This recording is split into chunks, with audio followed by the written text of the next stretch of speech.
hour. And he said, great job. Thank you for doing this exhibition. And then he said that he had about 30 paintings that he wanted to try and sell. And if could I help him? And I said, well, as a curator, that's a kind of a gray ethical zone. But since he was related to Gunnar, I said, you bet I'll help you to whatever degree I can. And he said, okay, I'll send you a CD with photos and et cetera, et cetera. And to make a longer story short, that's basically how the catalog Raisonné started, with a record of paintings from him, and then the 22 paintings from M&A, and then some other paintings I'll tell you about in the course of my talk.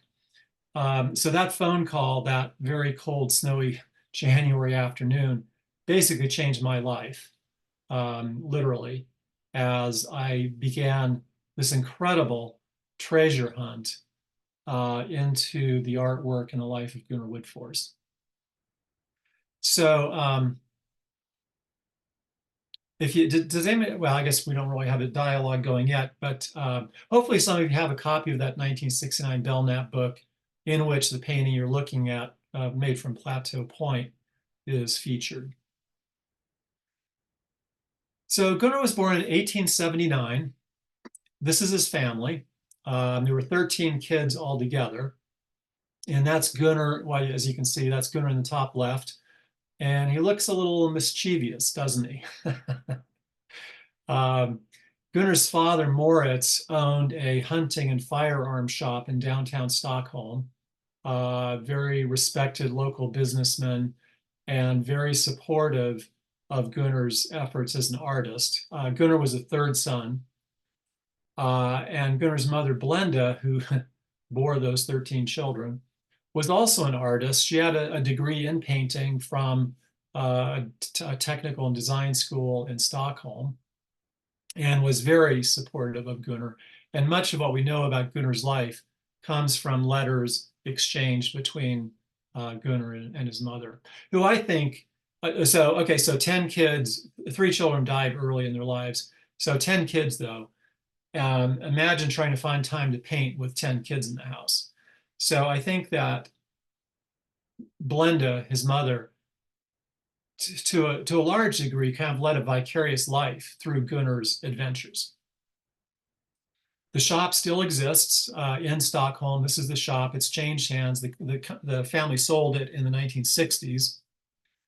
So the shop still exists, and it still exists in the form of H&M, believe it or not. That's a longer story too that I can't go into here, but the M in H&M is for Moritz, Gunnar's father.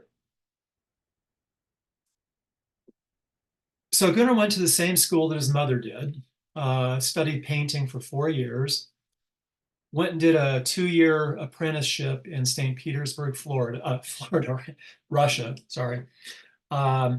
And at the end of and he hated it. His boss was a tyrant and not very creative.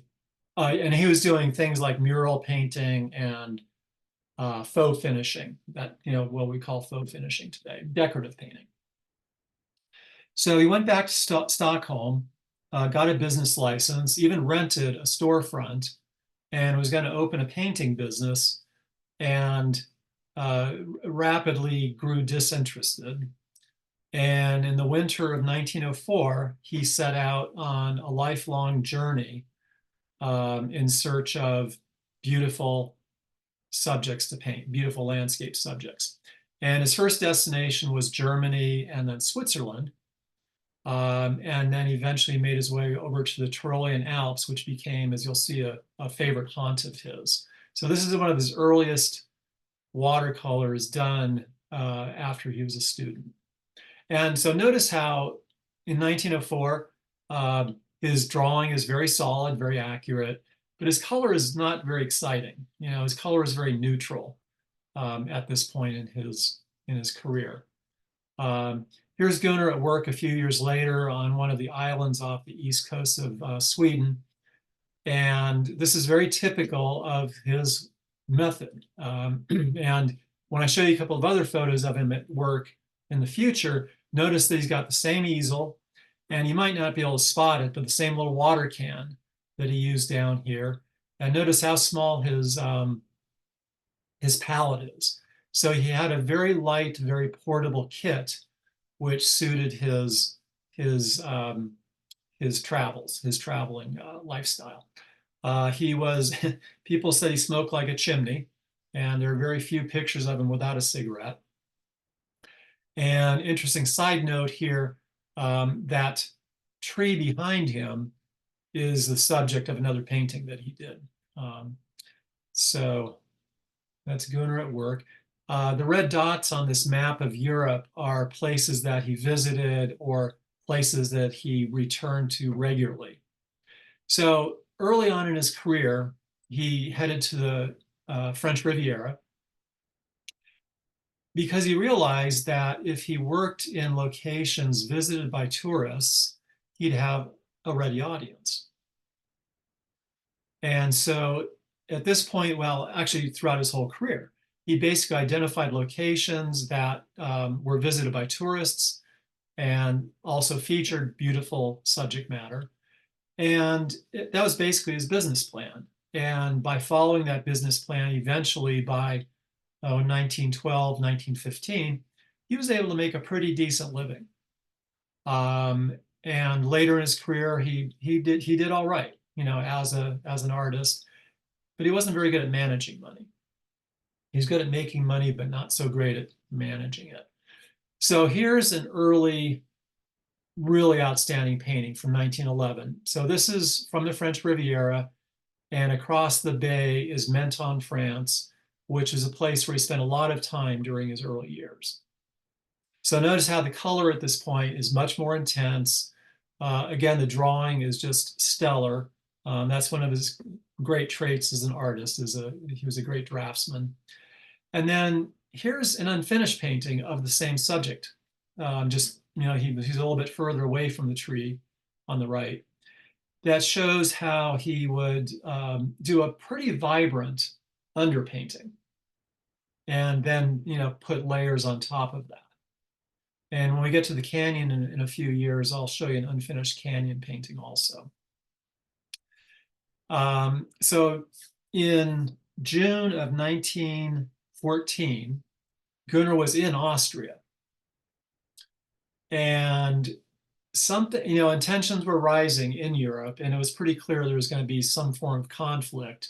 And Gunnar had the good intuitive sense to leave Austria, and he headed home to Stockholm.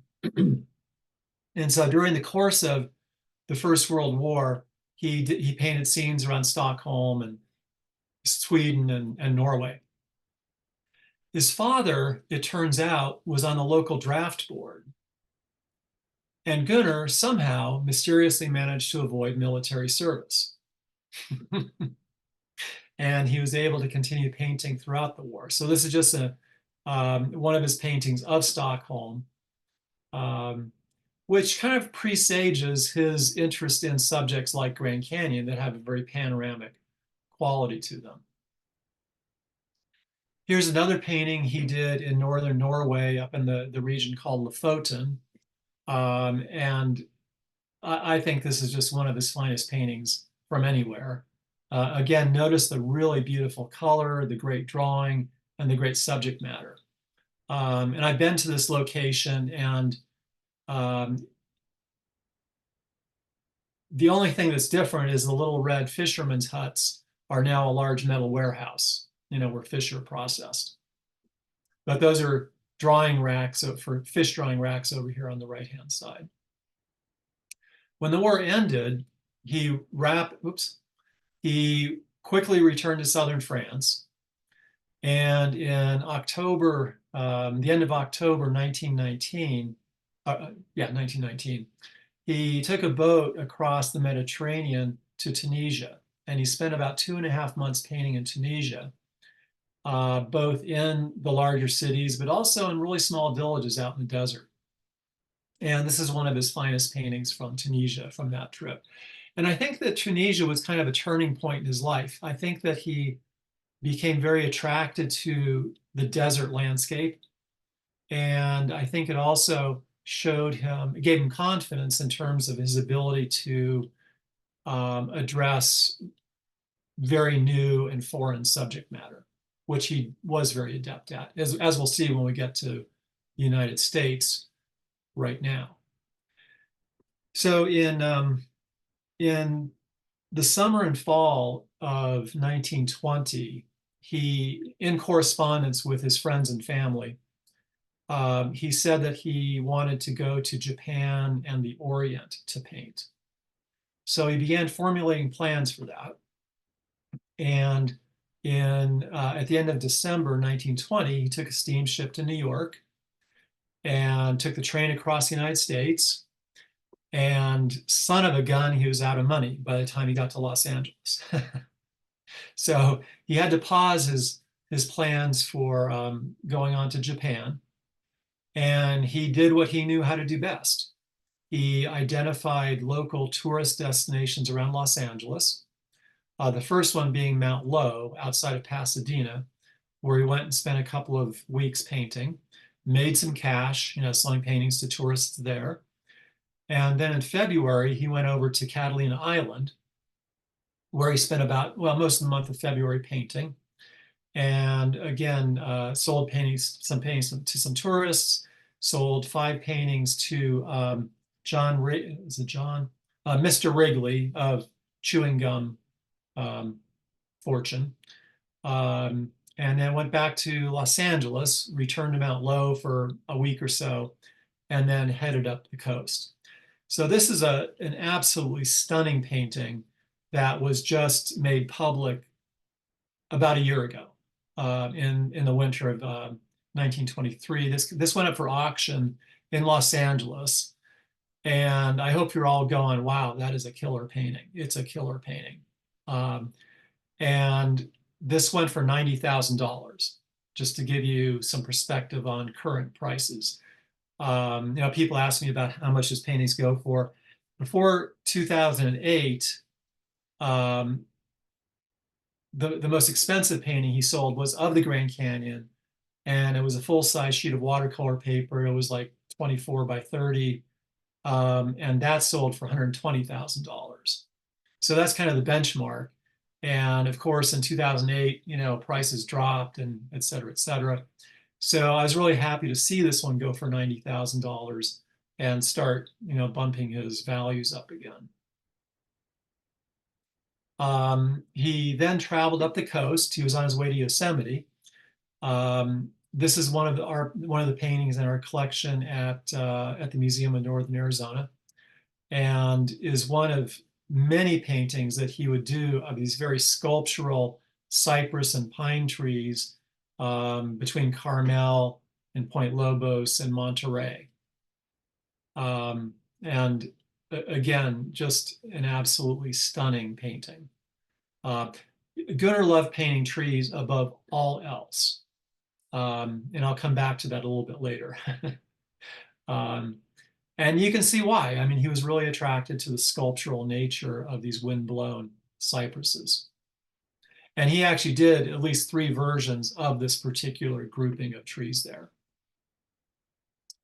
So from Carmel, he went over to Yosemite, and he arrived there in March of 1921.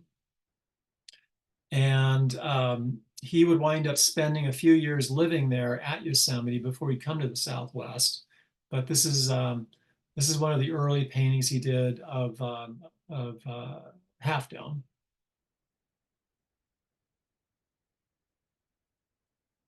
Here he is at work in Yosemite Valley. Actually, I don't know if you can tell in your view. I hope some of you are streaming this to your television so you can get a nice big view of the paintings. But you might be able to see that he's working on a painting of Half Dome, very similar to the one I just showed you. Can you make out the pointy pine trees here? So working on a very similar painting to the one we just saw. And again, you can see his kit on the ground there. That's it. That's all he needed. And Gunnar painted entirely outdoors unless he absolutely couldn't or was forced to work indoors for one reason or another. But he always worked outdoors. And in a letter to a friend of his, he said, it's always better to be out in the middle of the scene. And he worked in all types of weather. People would always gather around him and watch him paint, and be mesmerized by his, incredible ability to capture the scene. He's working on a painting of Bridal Veil Falls here. Hopefully you can make that out. And again, this is part of his business plan, so to speak. He really counted on people walking by and saying, whoa, look at this. And so like these young girls here, they might say, so how much is that painting? I'm kind of interested in that. So at that time, a painting that size would go for between $300 and $500, which would be roughly $3,000 to $5,000 in today's dollars. And the young ladies there probably would have gone, ha, no way. But then he would reach into his knapsack down there and he'd pull out some smaller ones, maybe some postcard sized ones that he could sell for $50 that were more affordable and accessible for the average tourist. Here's a painting of Bridal Veil Falls, maybe the same one he was working on. So Yosemite was really important for Gunnar for a number of reasons. One, it was a landscape unlike anything he had addressed in Europe, even in the Alps. It had these great monolithic, expanses of rock, but it also had great, landscape depth. So he was able to, in deeper views than this, he was able to get, to make great use of atmospheric perspective. The other really important thing for Gunnar was the Park Service people who he met there, who were able to kind of welcome him into the Park Service culture and ultimately to gain the notice of Stephen Mather, the first director of the National Park Service. So one of the most important people he met there was Ansel Hall, who basically developed the National Park Service interpretation core through materials that he wrote for the Park Service. Remember that the Park Service was only 8 years old in 1926. So they're still developing things. They were still sorting things, very much sorting things out. And Ansel Hall was an extremely influential person. In fact, Gunnar bought this car from Ansel Hall for $500 and a couple of paintings. He looks quite jaunty there, doesn't he? And he had never driven before, so Ansel taught him how to drive. And he was kind of a crazy driver, according to most accounts. So in the winter of 1923, Gunnar serendipitously and informally and accidentally met Stephen Mather. So you might know that when Mather would visit the parks, he would, after all of his official business was concluded, he would put on civilian clothes and he would wander around incognito and talk to tourists and say, how was your experience here? And kind of engage them in conversation and get feedback on the park. So Gunnar was eating breakfast one morning at Camp Curry. And in fact, Mather walked in on one of his walkabouts and saw Gunnar sitting there eating breakfast alone by himself. They hadn't met yet. And Mather got his meal and walked over and asked Gunnar if he could join him. And Gunnar said, yeah, sure, sit down. And this is all conjecture. Of course, I don't know what the actual conversation was, but I can imagine pretty accurately what it was. And this was related to me secondhand from a person who, well, I guess it's third hand, second from a person who knew of this meeting. And so, they both just, so Mather said, so, how are you doing? You're enjoying the park and everything's working okay for you. And Gunnar, would have said, oh yeah, absolutely.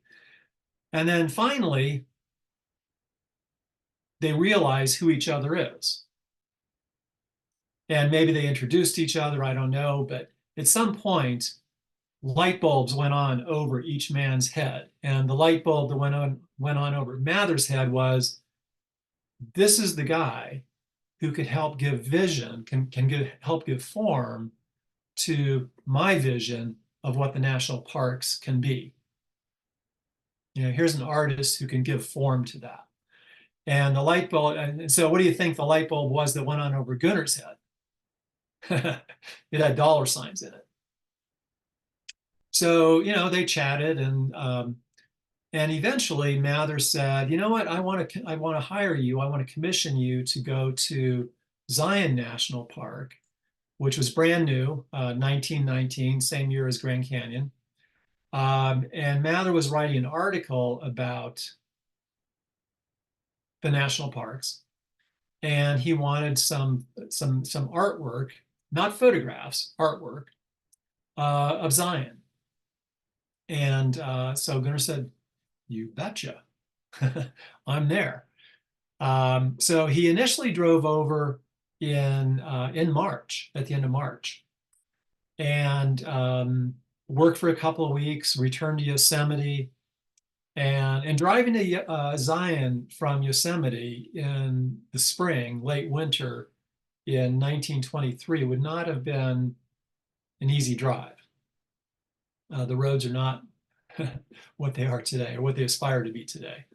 Gunnar returned in May, planning to spend a couple of months working there. And you can see in this painting of the Great White Throne, so I mentioned his adaptability. Notice how his palette has changed dramatically to capture the much warmer color of the southwestern sandstone. Another incredible gift that he had illustrated in this painting is his ability to capture the beauty and the nuance of reflected light, like you see in this cliff over here on the right-hand side. So there's no direct light hitting that. That's all light reflected off of other surfaces, contrasted with the direct light on the Great White Throne. So Gunnar spent a couple of months there, and at the end of June, actually in early July, he set out for the North Rim of the Grand Canyon. He did work. He went over to Bryce also for a couple of weeks, but he wasn't really taken by Bryce. He wrote to a friend of his, to paraphrase, he said, "This place is just too crazy.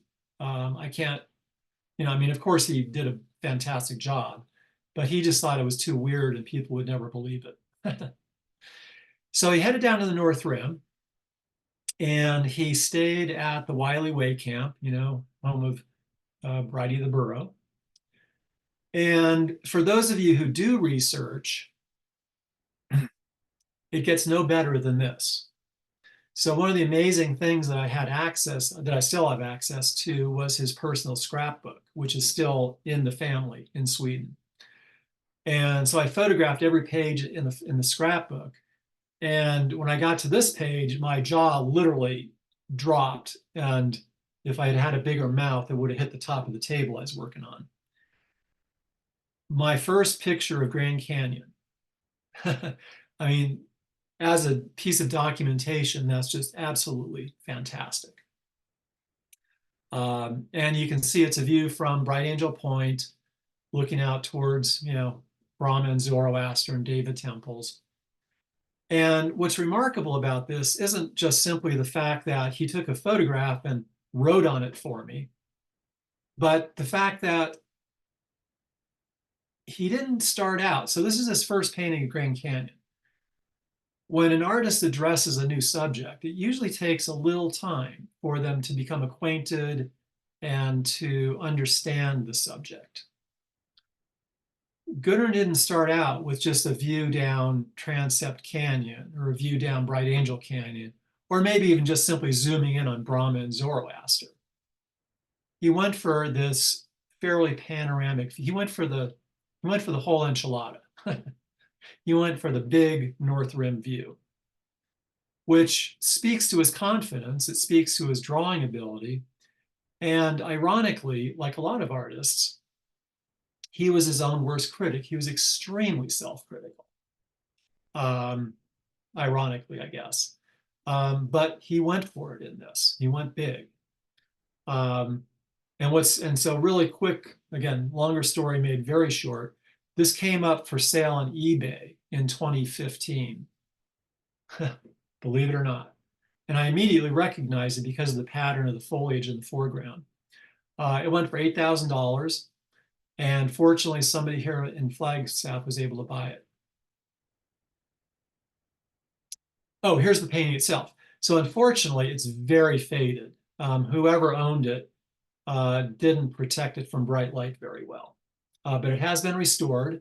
It looks much better than this. And it's amazing that this has been preserved. So here's a quote so do y'all know who Francis Farquhar was? Francis Farquhar was a member of the Sierra Club. He was an early alpinist in the Sierra Nevada, and he was the historian for the Sierra Club. Um, and he was a good friend of Gunnar's. And you can read the quote. I'm not going to read the whole quote to you, but he says, "Simply wonderful. And I'm sure the future will give me opportunity to paint there as much as I'd like." And it's funny, in the paragraph before this, in this letter, he says, "I wanted to break from painting Zion, so I went down to the Grand Canyon." So that's what you do for a break from painting Zion. You go paint the Grand Canyon.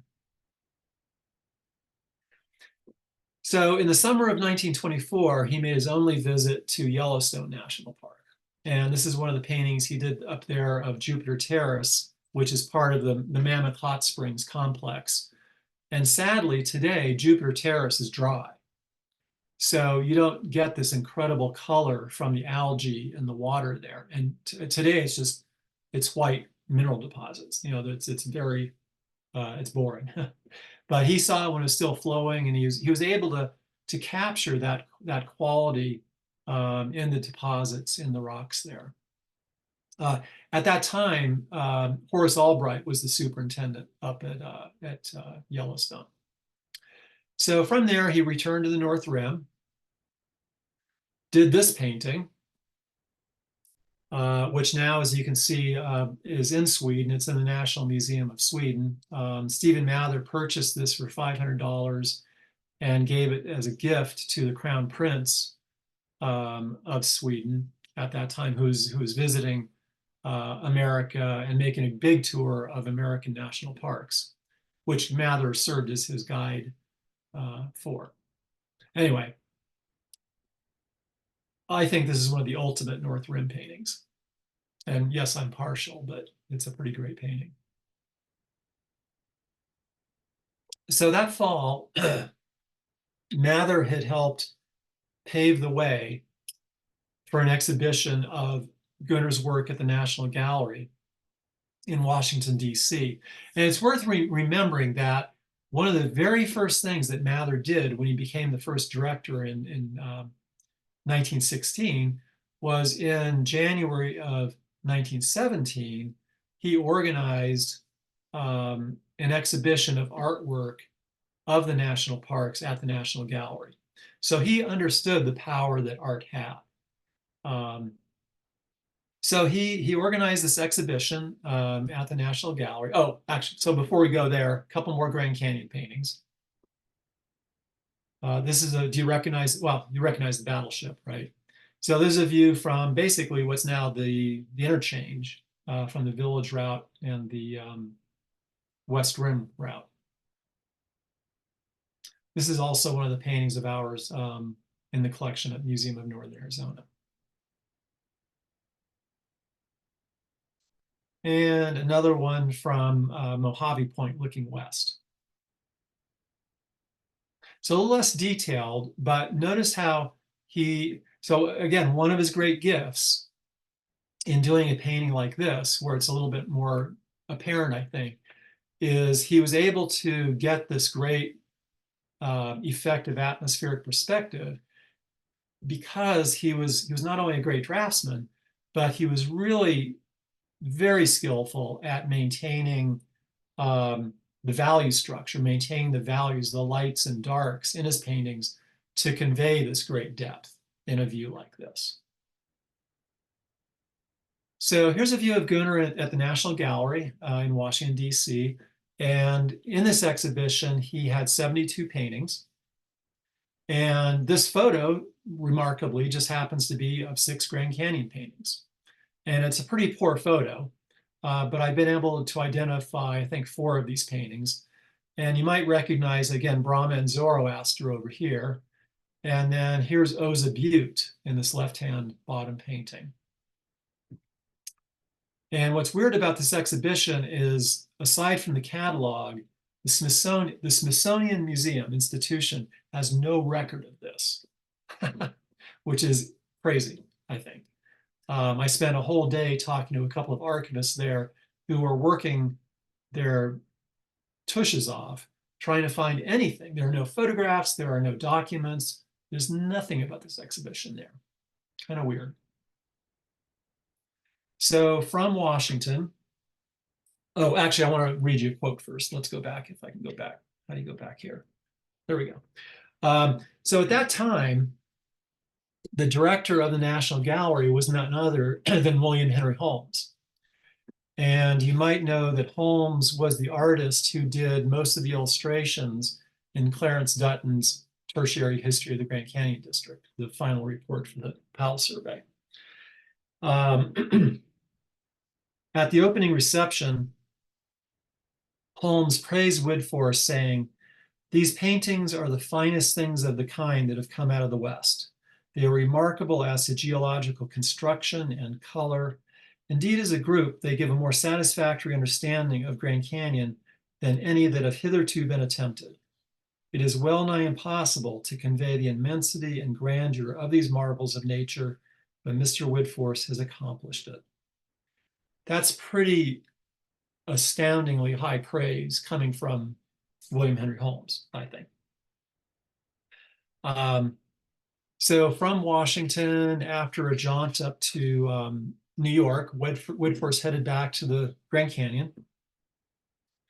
And he wrote to a good friend of his, I think, Carl Haggart, a Swedish friend. He wrote, "The Grand Canyon is long and difficult to learn, but fascinating.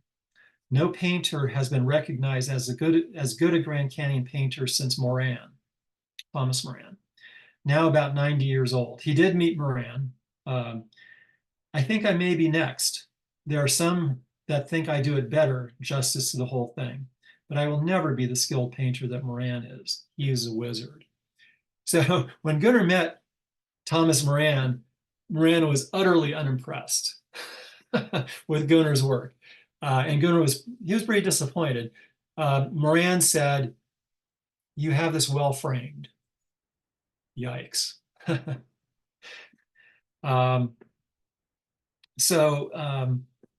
In the winter of 1925, Gunnar went down to made his first visit to Phantom Ranch.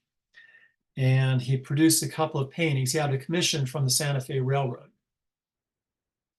And so this is a painting that he did of Phantom Ranch. And I'm sure you've all been here multiple times and, love Phantom Ranch like everybody else does. And if we could have a dialogue, I would ask you, what do you notice about this painting of Phantom Ranch? Phantom Ranch was brand new. This is like February 1925. The initial phase of construction had been completed a couple of years earlier. And the answer is, what do you notice? The cottonwood trees. Look how small the cottonwood trees are. So today, those cottonwood trees are twice that size. So it's a great historical record, as many of his paintings are, of the ranch in its early days.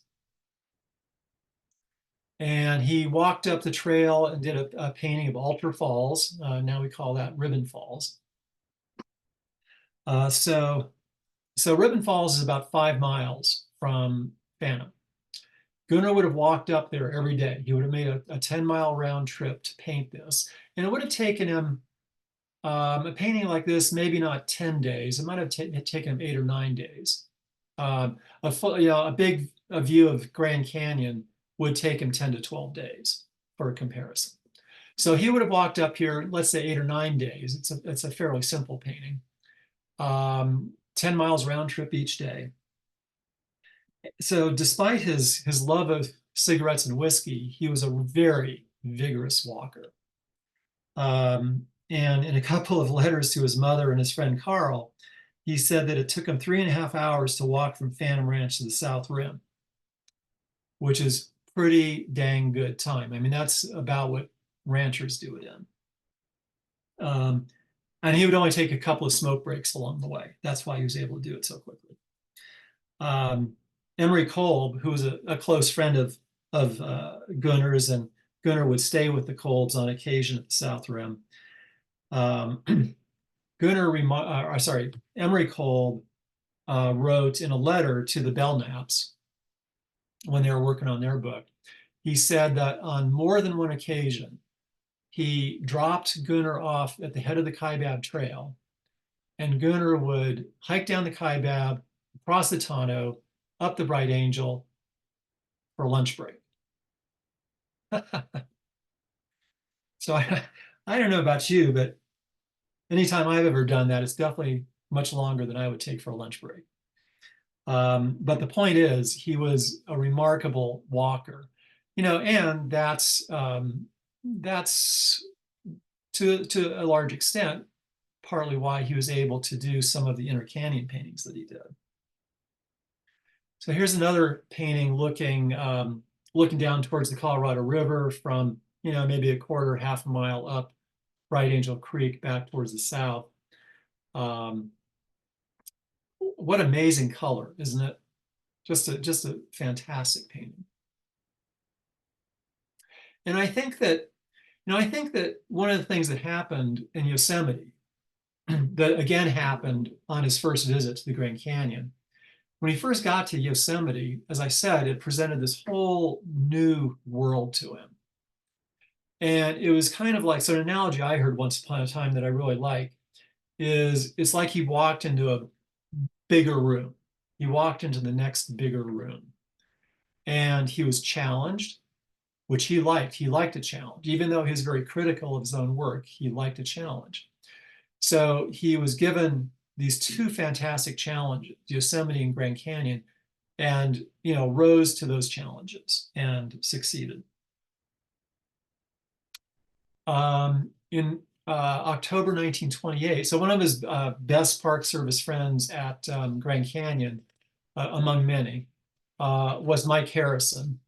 And in October 1928, he made a 2-week trip to Monument Valley with Mike.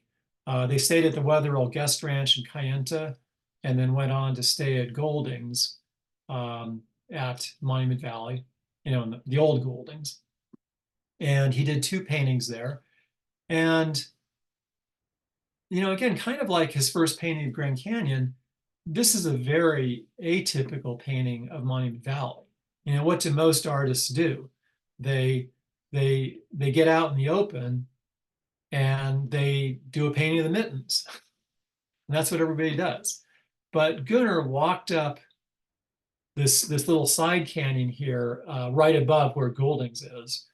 And up here today is where the employee housing is and other support facilities. But he framed the mittens in this really tight view down through that little canyon. In 1929, he hiked down the Hermit Trail, and it must have camped out because Hermit Camp was gone by that point, and did this beautiful painting of Breezy Point, looking back towards the cathedral steps and the South Rim. And a few years earlier, a fellow countryman, Carl Oscar Borg, had done a painting of Breezy Point when Hermit Camp was still there. And he might have seen reproductions of this painting. This is a pretty often reproduced painting by Carl Oscar Borg. But you can see the buildings are still down there from Hermit Camp.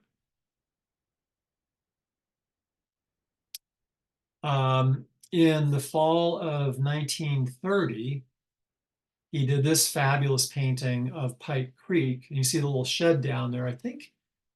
Is that still there? I actually can't remember. But you can see the little shed down there, little cabin, and this incredible architectural rendering almost of the cliffs leading up to the south rim.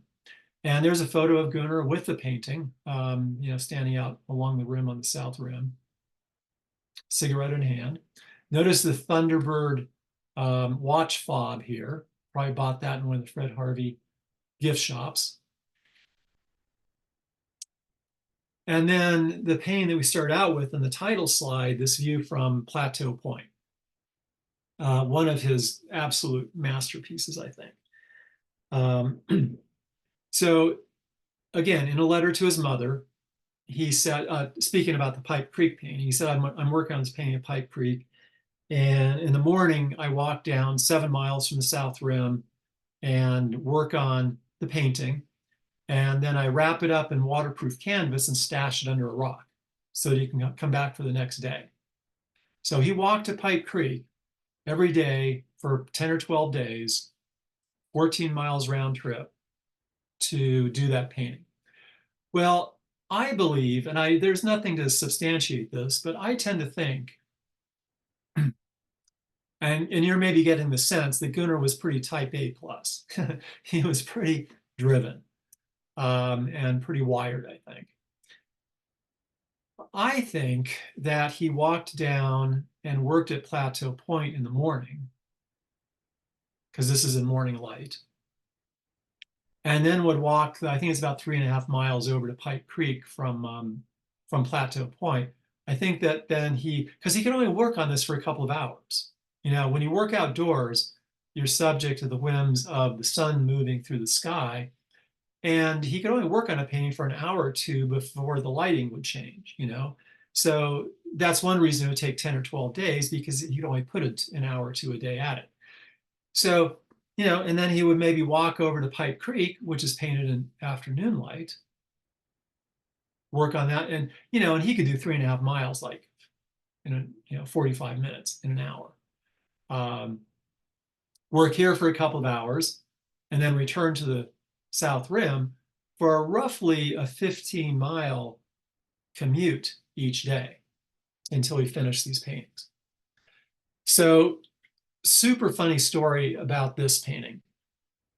As I mentioned, Emery Kolb was a good friend, and Kolb actually walked down with him to this site. Emery said every day for 10 days while Gunnar worked on this painting. And so when Gunnar finished the painting, Emery, who you may know was an amateur painter, he was a very average amateur painter. But you also know that Emery had an ego that couldn't be beat. And so Emery looked at the painting and he went, "Oh yeah, that's really nice, Gunnar." Well, it's not really nice. It's stunning. And Kolb said, "Well, I think we could improve on the composition a little bit," which is ironic because Gunnar was a master of composition, as evidenced in this painting. So Kolb went over and found a dead agave, and he stuck it in the rocks there.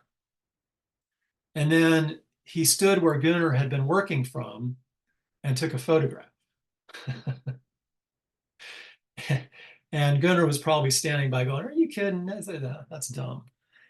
So here's a comparison of the two works. And so Kolb really liked hand coloring photographs. And so his photograph is hand colored, which he did a lot of. So you'll notice that while Gunnar was extremely accurate and he can be believed, notice how he did shorten the space here between the North Rim and Wotan's Throne, and notice the space over here in Kolb's photo. Why did Gunnar do that? He could have drawn it as he saw, as you see it in the photograph, but he did it to tighten that composition up. He did it to create a stronger, more focused view for the painting. And I think that, Emery's agave is just a kind of a trite or stereotypical device. So I hope you can see the numbers in here. So I made this map showing Inner Canyon locations where he worked. And so all these circles are places that he worked in the Inner Canyon. A very similar painting, I think, to the Plateau Point painting is this one made along the Clear Creek Trail. I believe it, there's kind of a mix up here. The date on this says 1929, and I'm 99% certain that he painted this in 1930. There's correspondence that suggests this. So I don't know about that date, but the point is that it's an equally, absolutely rock solid, dynamic composition, really incredible color, and just, remarkable space and architectural features in terms of the landscape.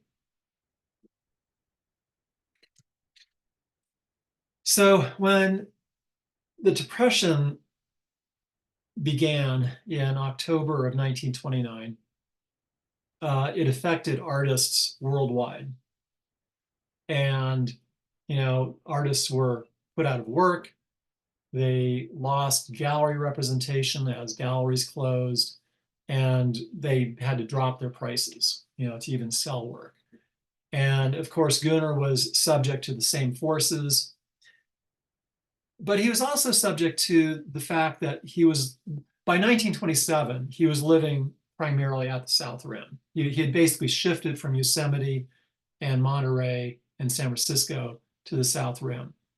Now, I'm sure a lot of you have lived at the South Rim. I had the immense pleasure of living there for 3 years. I mean, what a great place to live. But it's not much of an art market. He sold paintings in the El Tovar Art Gallery. He actually, I believe his girlfriend was the manager then. I can't think of her first name right now, but her name was Watkins, Miss Watkins. And they had a relationship for several years.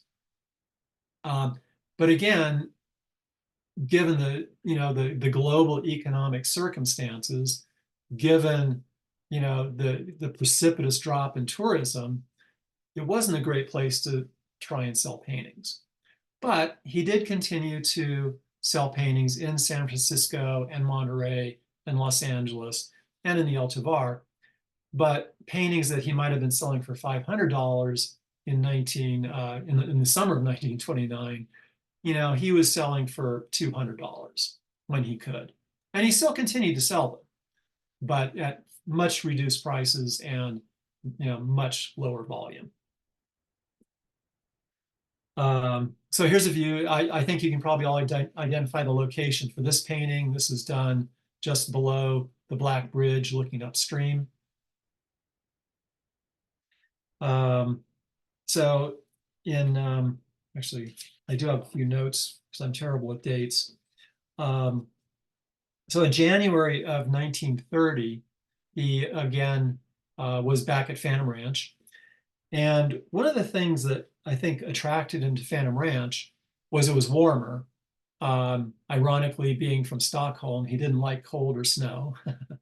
So he liked the warmer weather. And he would actually, as we'll see in a minute, he would often spend a few months in the winter in Phoenix or in the Coachella Valley in Southern California. But one of the things that attracted him to Phantom Ranch was the fact that the manager there at the time, a guy named Tom Moore, made bootleg whiskey. And so, and this is a time, of course, also of prohibition. And how and why Tom never got shut down. Well, I mean, I guess, the question is, why did he never get shut down? And the answer was because, even Park Service rangers like to drink. So, and in fact, this painting at one time belonged to Tom Moore. So on this occasion, on this particular visit to Phantom Ranch, he and Tom Moore helped the Rangers out with a rescue. So let's see, I'm going to look at my notes so I get the story right. A ranger who had been traveling south on the Bright Angel on his way down from Roaring Springs got trapped as Bright Angel Creek began flooding. And I don't know if I have his first name. His name is Satterwhite. Satterwhite got stranded in the box when he had to climb up in the rocks to escape the flood. And Emery Leonard, who is the grandson of Emery Cole, had phoned Phantom Ranch saying, expect Satterwhite. He's on his way. The weather's terrible. Be on the lookout. He didn't show up. And so um, Cole, Leonard and another ranger who were up at, they were managing the fish hatchery at Roaring Springs. They headed down the trail, and Gunnar and Tom Moore headed up the trail. And they found Satterwhite stranded, as I said, across the creek, perched in a pretty precarious position. Um, they were able to throw him a line, and they set up basically a Tyrolean traverse, and everybody went over to help Satterwhite and get his stuff and bring it back across the creek. And as Gunnar was crossing the Tyrolean, the raging Bright Angel Creek on the Tyrolean traverse, his friends started walking off in another direction and said, "See you later, Gunnar," and left him hanging there midstream. And he got really, pissed off at him. And, we all know how those things go. But anyway, so everybody was safe and sound and retreated to Phantom Ranch for hot chocolate and whiskey. And then finally, one more Inner Canyon painting. This painting too became public late last winter, back in February or March. And I was very excited to see it. And Dennis Foster helped me identify the location. As soon as Dennis told me, I went, "Oh, yeah, duh, of course." So we're looking at a view downstream, and you probably recognize it. View downstream, and today the Silver Bridge would be just on the left edge of the painting, crossing the river. So this is off the trail that leads to what will become the Silver Bridge. And what's kind of funny about this painting, I mean, for those of us who love the canyon, it's exciting, but it's not a very commercially viable painting. A tourist probably wouldn't buy this painting of the Grand Canyon because it has none of the great features that would identify it as Grand Canyon. But I was very, very excited to see it. As I mentioned earlier, Gunnar loved painting trees. He loved painting trees above all else. And once he began to visit the Grand Canyon, he would always make time in the fall to go to the North Rim to paint aspens. And in one letter to Mike Harrison, I think it was about 1931 or 32, he said, I've arrived at the North Rim and staying at the lodge, which means that, so this must have been 27 or 28 before the lodge burned down and was rebuilt. I'm staying at the lodge, have a few paintings in the shop. We'll see how they go, meaning if they sell. I'm now busy painting aspens, which I find absolutely fascinating. So I've always thought that was kind of ironic. I mean, given his ability to paint the canyon. And here's another one of the aspens, which I've always thought has kind of almost sort of a magical quality to it.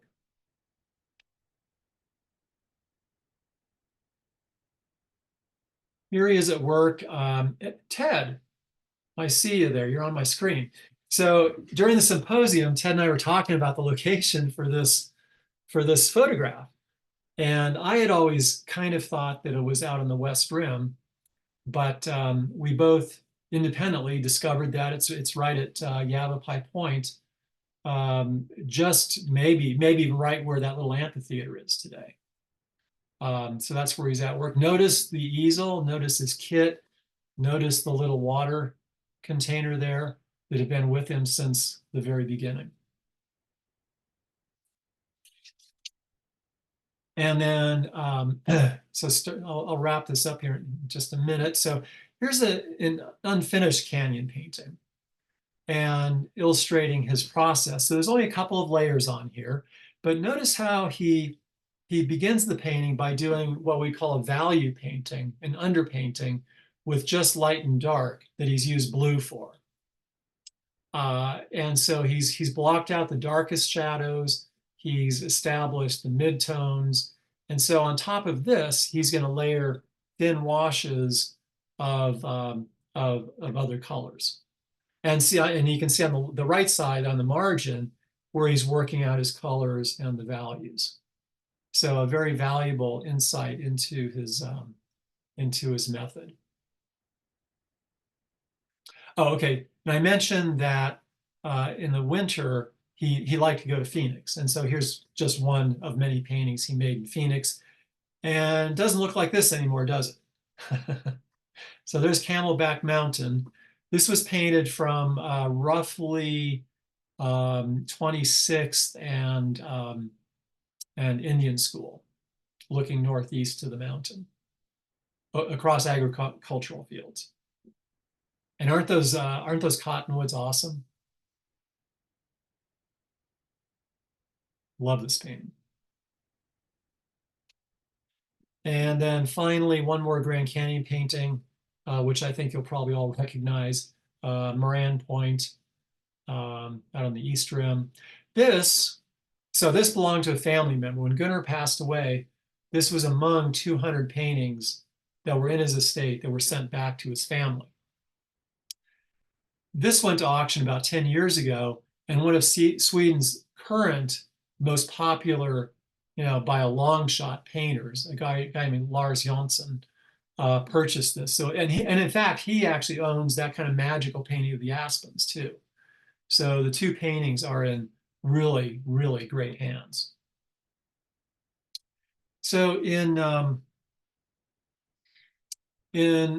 October of 1934, a friend of Gunnar's in St. Louis had helped arrange an exhibition there for him in an extremely prestigious gallery, the Noonan Kosian Gallery, which was best known for exhibiting and selling French Impressionist paintings. Gunnar traveled back to St. Louis. He drove to St. Louis for the exhibition. I think it lasted about 3 weeks. He only sold 3 paintings. So unfortunately, he didn't even, cover the cost of his trip back there. And he stayed with his friend Bishop Scarlett, who was a friend from the Grand Canyon. Scarlett actually owned a cabin in what was formerly the Hearst property, out by Grandview. So after the exhibition, Gunnar headed home in a brand new Ford Tudor. In fact, that's not his car, but I found a Ford Tudor. So again, even though he didn't manage his money really well, that car cost $500 in 1934, and he was able to buy it. So he was doing okay.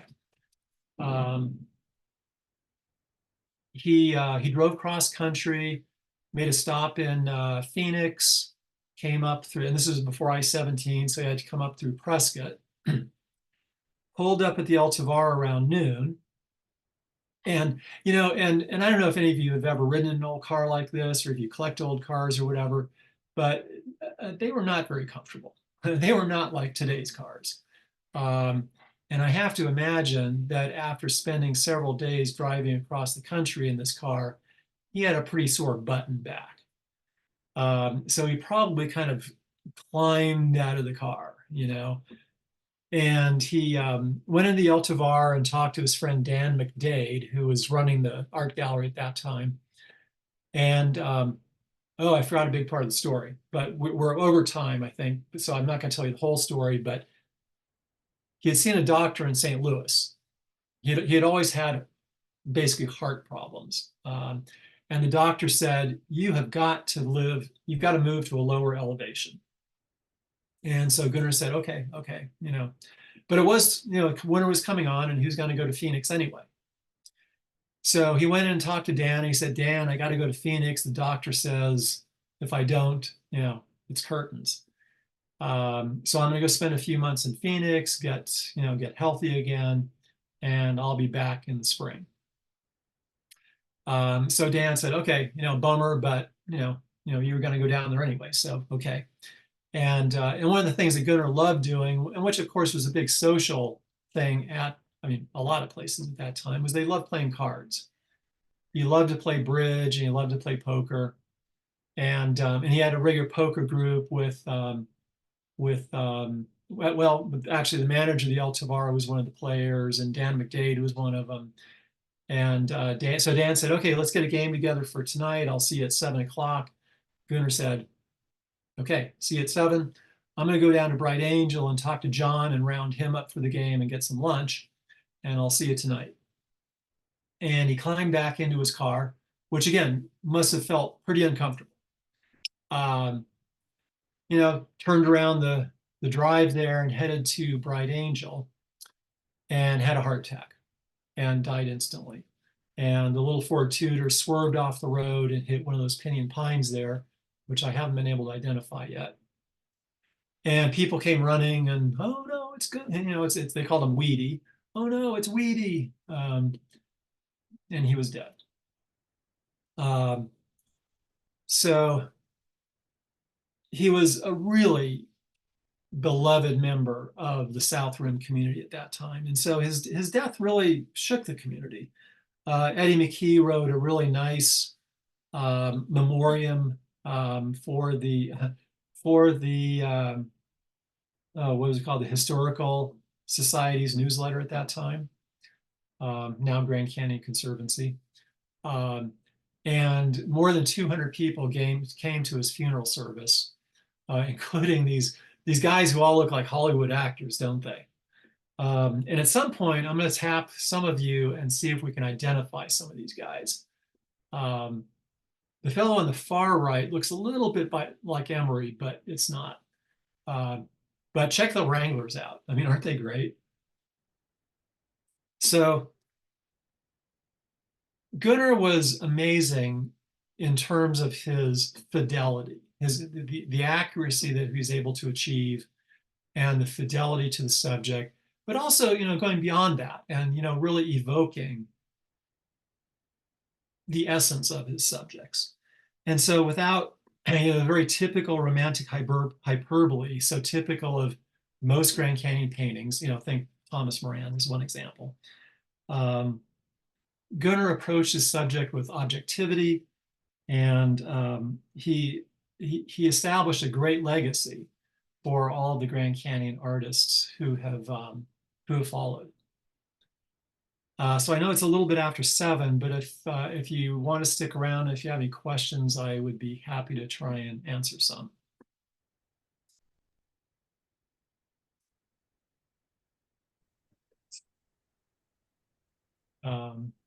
All right, Alan, thank you very, very much for that. Gonna get my video back up here. All right.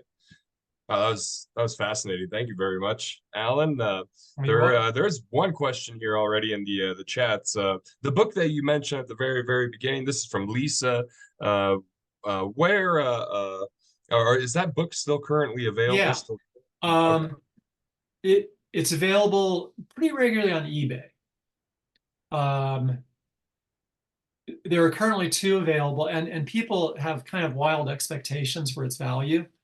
It is an old book and it's kind of a limited edition, but one of the current eBay sellers is asking $1,000, which is ridiculous. And then somebody else is asking $350, which is also on the steep end. Wow. So yes, it is available. And in fact, I actually have a couple of copies myself. And when I do my annual newsletter and fundraising pitch in a couple of months, I'll make those available as part of the fundraising effort. So I can read from these, Tim, if you want me to. Okay, great, no problem. In the chat. Hi, Lowell. Yeah, I'm glad you can make it. All right. So he's buried in the Pioneers Cemetery at Grand Canyon. He's kind of over on the southeast. No, that would be kind of on the northwest corner. Mm-hmm. And there's usually a few paintbrushes stuck in there. Actually, let me change the picture here. There's usually a few paintbrushes. I usually put a small Swedish flag in there when I go up. And we might as well look at some paintings, right? As long as we're talking. Let's see. So yeah, he's buried at South Rim. Yes. So currently in the catalog raisonné, a catalog raisonné means a collection of as many works by an artist that you can find, identify, and catalog. So currently in the catalog, which is available online, Gunnar, well, there it is, you got it. I've got almost 3,000 paintings. No, sorry, typo. Currently have about 1,300 paintings. And of those 1,300 paintings, I think 29 are in oil. He didn't like using oil paint, but his friends, especially during the Depression, his friends said, Gunnar, you really got to do oil paintings because you'll get, much higher prices for them. But, keep in mind that he was basically an itinerant artist. Oil painting requires more chemicals and paraphernalia. And so for somebody who's trying to travel light and efficiently, it's not the best way to go. But that said, if you do go look at oil paintings in the catalog raisonné, you'll see, a handful that are just really stupendous. And so he did have equal ability with oil paint as he did with watercolor. Thanks, Larry. I appreciate it. You're more than welcome. The Widforss Trail. I think it was Eddie McKee who kind of spearheaded that. He was also close friends with Minor Tillotson. And so it was probably McKee and Tillotson who kind of spearheaded that effort because it happened really quickly after his passing. I mean, I think it was designated in 1937, if I recall.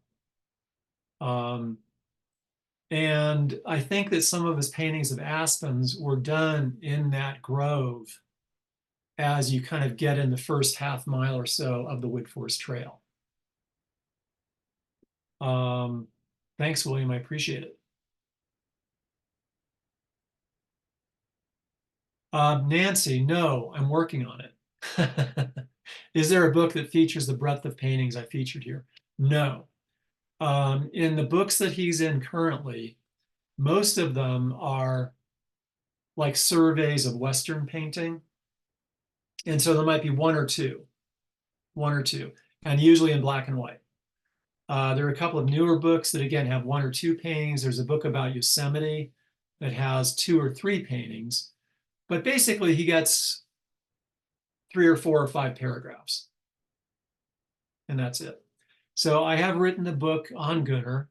The manuscript is currently at the University of Utah Press. It's looking like they're not going to do it. And so next week, I'm going to start sending out proposals to a couple of other publishers. Thank you, Beth. Yeah, I know. Most people haven't heard of him, and well, you can see, he's unbelievable. And so really, I mean, once I undertook this project, once I realized that nobody was doing research or writing about him, I felt terrible for him. And once I started compiling the catalog after that fateful phone call, I just thought, somebody's got to do this. I mean, this is somebody not doing this before me is an incredible disservice. Hi, Ted. I can send you the PowerPoint if you'd like. So his love for trees. If we had more time, there's so much more I could tell you about the influence of Swedish culture. But to answer your question, in Sweden, so the Swedes have this profound love for nature. I mean, it's hard to even describe, and there might even be a Swedish word for that depth of love for nature. It's profound, and it's deep in their DNA and in their social DNA. And so for Swedes, trees represent, if you think about that tree, well, you missed it, Ted, unfortunately. I'll send you the PowerPoint though, if you like. That painting of the tree I showed you in southern France, that really, or the one in Monterey, that kind of real sculptural, wind-blown, weather beaten, hanging on the edge of the cliff kind of thing. To Swedes, they represent the the life force and the ability, tenacity, the tenacity to exist in places like that. So the trees do have meaning. And other Swedish painters address that too. Thank you, Kim. Thank you, Adam. Thanks, Nancy. I'll definitely let you know. So if you would like to, kind of keep in touch, if you do go visit the catalog raisonné, you have to register. There's no fee to use it, but you do have to register. And since I have your email address, I send out this annual newsletter. Okay. And I also have a Facebook page for Gunnar. Thank you, Joe. I appreciate it. And you're a big part of this too, the California Watercolor Association. Thank you very much, Joe. I'm glad. I was happy to see you were here.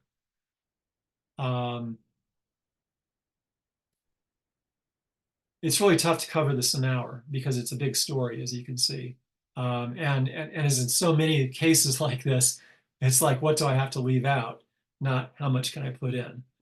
Because we could go on for days here, which I don't know if you've had dinner yet, but I haven't. Thanks, Kathy. I appreciate it. And Ted, okay, yes, I'll send you the PowerPoint and I'll absolutely be in touch. Thank you. Any other questions?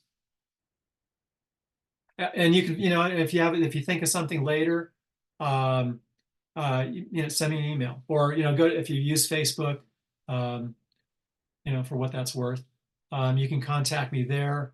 And, I can answer any questions you've got. So thanks. I mean, really incredible turnout. Thank you very much for joining me.